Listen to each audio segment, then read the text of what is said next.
There's a problem with lifted pickup trucks with larger tires that nobody's talking about. And even myself, after 10 years in the industry, I'm a little bit puzzled and surprised by this. But not to worry, I've interviewed 3 experts, and in this video, I'm gonna tell you what the problem is and how it may affect you. So let's get going.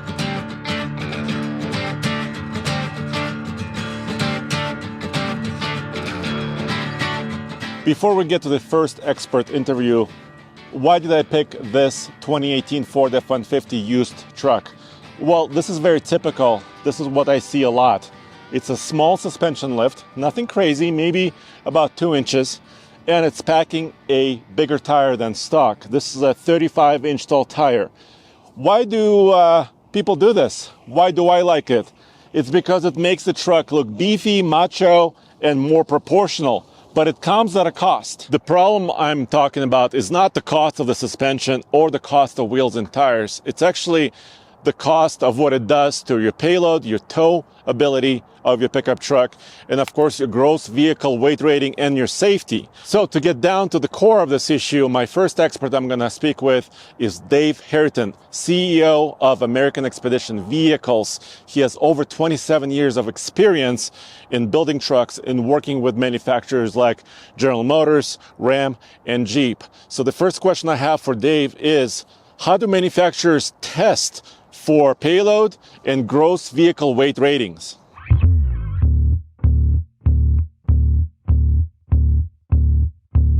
A lot of times we think about gross weight rating and payload. As you and I have discussed off camera, where those numbers are derived from. And so, if you look at where those numbers are derived from, which affects everything that you're talking about, those numbers start out as a kind of a mid-level truck the manufacturers look at, and they start to look at their external testing, meaning some government mandated testing, certain stability control, braking, tests like that, lighting even, things that are government mandated. Then they have their own supplier tests.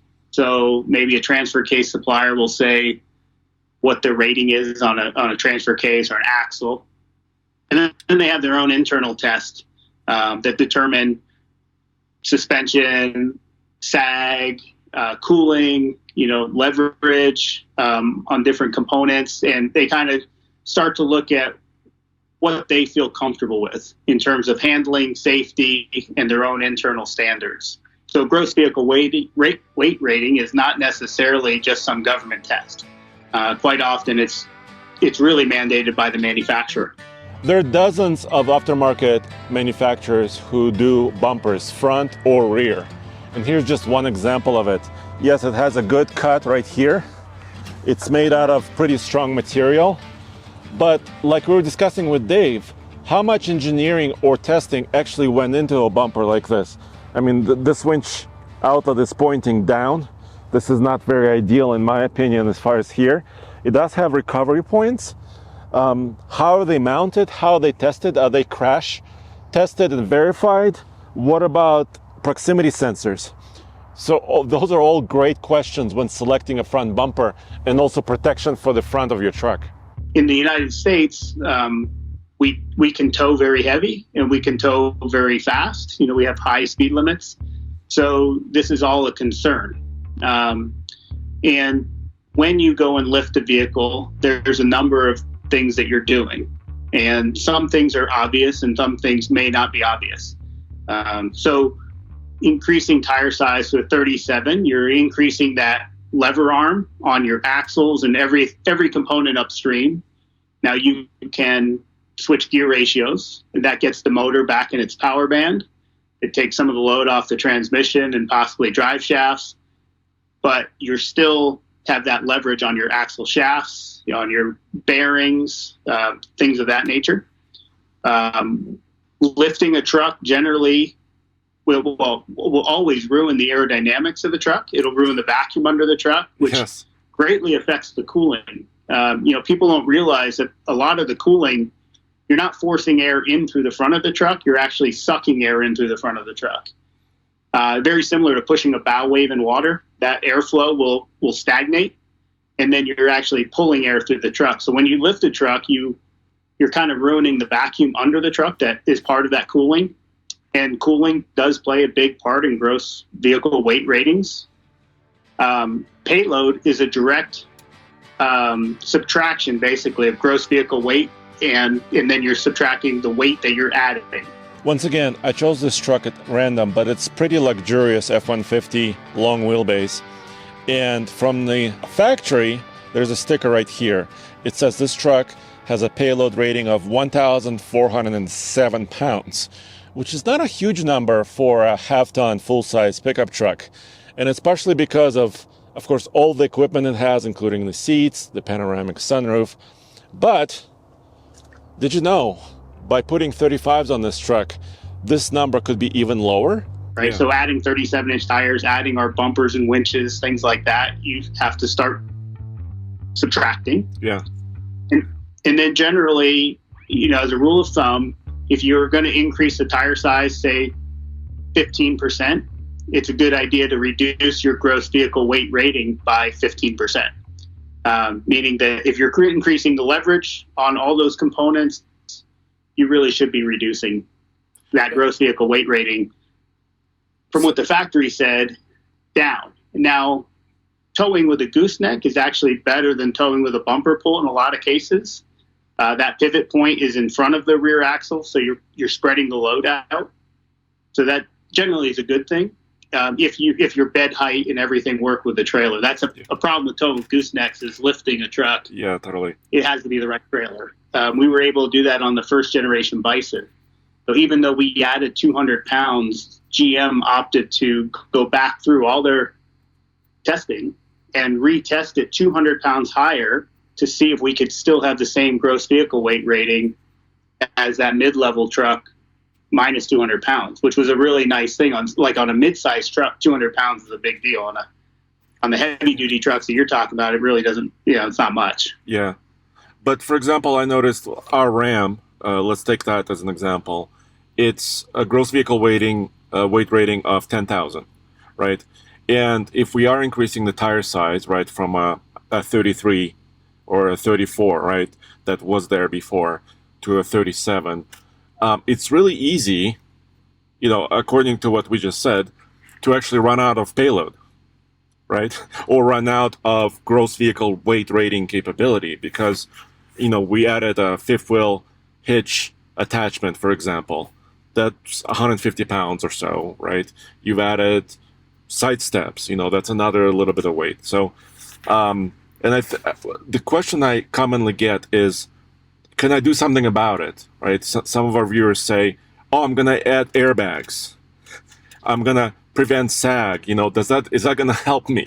Can I sprinkle some magic dust on this? And it's such a complex issue. It's really hard to answer that.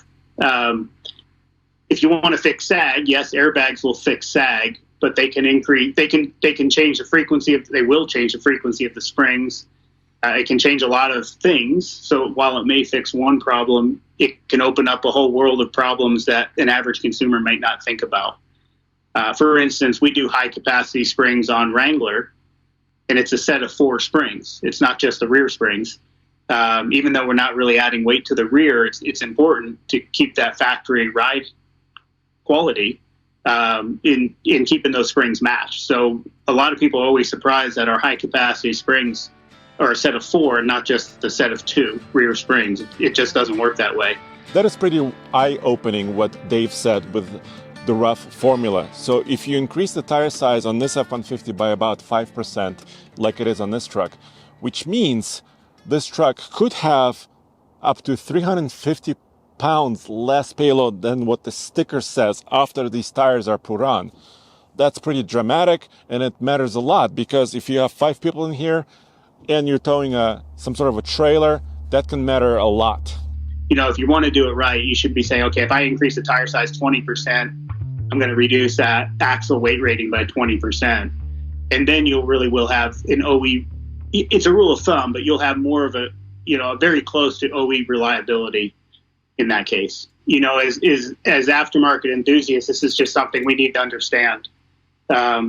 So, you know, with Rams, it's very easy to put very big tires and go really fast and tow a lot, right? All these trucks, the Chevys, the Fords, the Rams, I mean, they all have, you know, between 800 and 1,000 foot-pounds of torque. They're all pretty stable, and they all will tow, you know, and they will not let a consumer know. They won't hint that, hey, we're overloaded here until something catastrophic typically happens, you know, and that we've seen that on, you know, anybody spending time on the internet can see that in axles, frames, you know, trailers, a lot of these other components they'll just go until they give up catastrophically. Tires. So again, I like to use that rule of thumb that if I'm increasing the tire this much, I'm going to decrease, you know, the load rating that much. I always learn a lot when I speak with Dave, and what I've learned this time is that if you want to modify your pickup, go big. Don't be afraid. Here's what I mean. That was an F-150. Well, this is an F-350. Yes, it's also modified a little bit. It may have a suspension modification and new wheels and tires. Let's dig in a little bit on this truck because I want to talk about the wheel manufacturer, tire manufacturer, and the rest. I also picked up this truck randomly just to show you, and it's also rolling on 35s, but this is a 20-inch wheel, so the tire profile is not very tall. And of course, you could do it for looks, but you want function, right? At the end of the day, this is a pickup truck.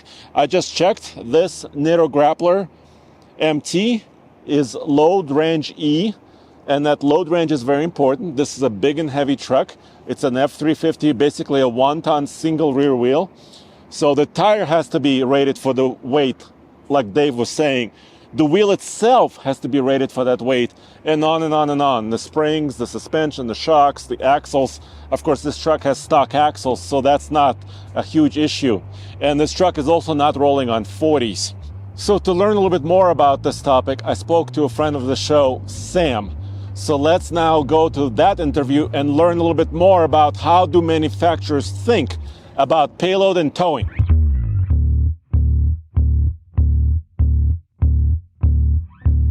There's a bunch of things, factors that play into how much a vehicle could tow. You know, you've got the overall structural strength of the vehicle, how much power and torque it's got, but also the suspension and the driving dynamics of the vehicle have an impact on how much you can tow. So even though you might have a truck like a Raptor or you know, a ZR2 Bison Colorado, or, you know, an AT4X, or any of these vehicles that have lots and lots of power and, you know, big beefy frames, doesn't necessarily mean they can tow a lot, because you always, engineering is always a matter of compromises, you know, trying to find the right balance of all the different design constraints to get you the characteristics you want in a particular vehicle. And ideally, you know, optimize it to get the best of all worlds, but that's almost never possible. You know, it's hard to be you know, jack of all trades.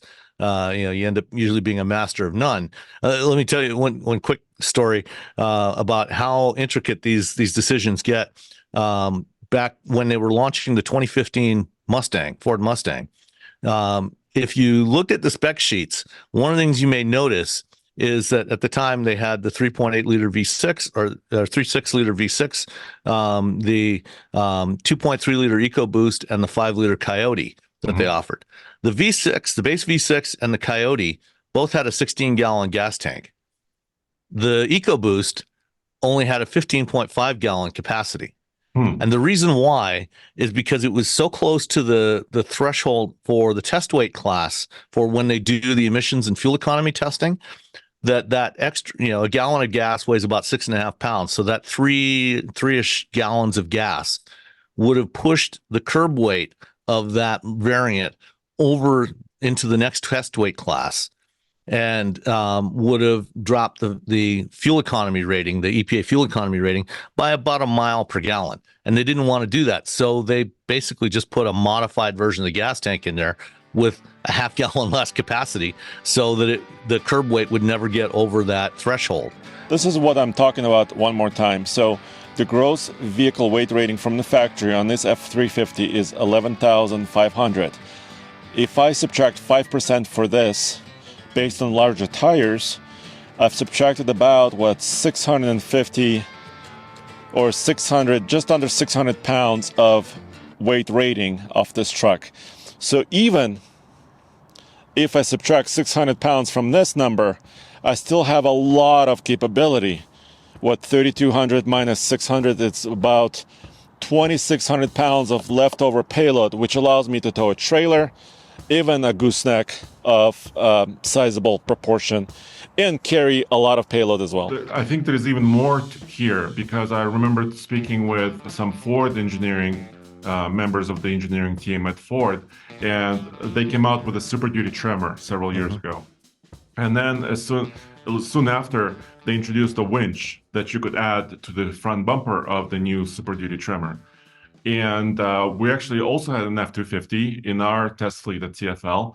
And I wanted to actually use one of those Ford Performance, I'm using quotes here, a Ford Performance winch because of the way it mounts in our truck.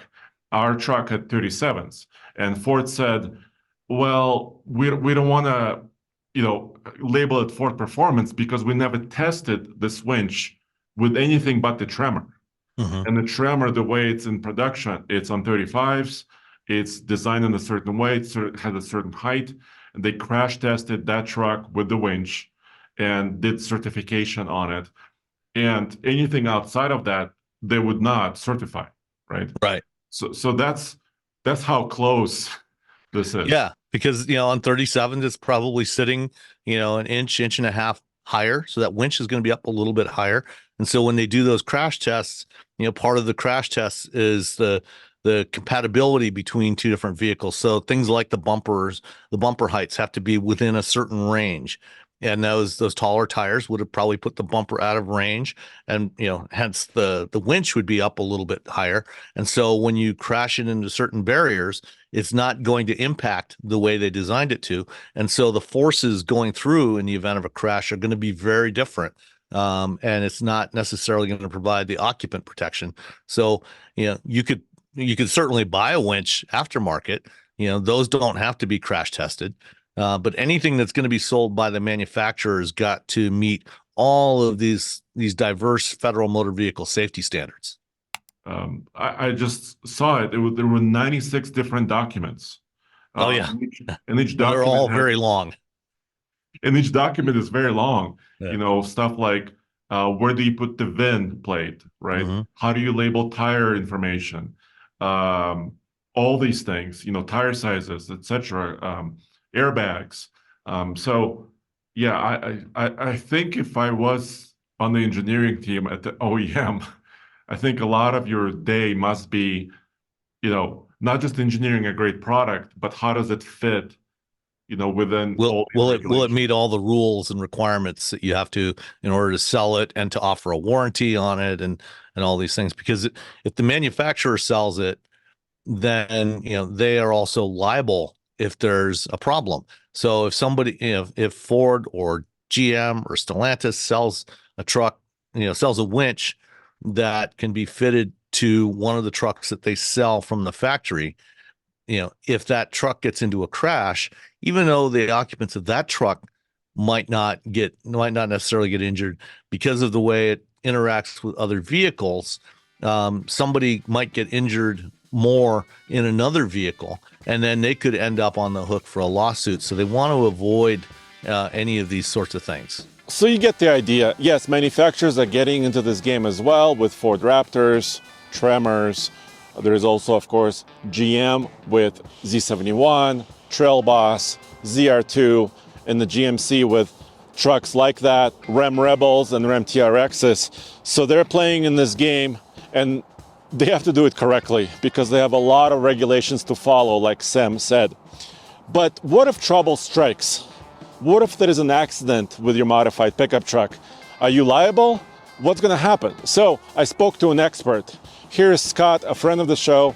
He's an attorney by trade, and he's been in the automotive industry related to law for a very long time. So let's see what Scott has to say about some of these topics.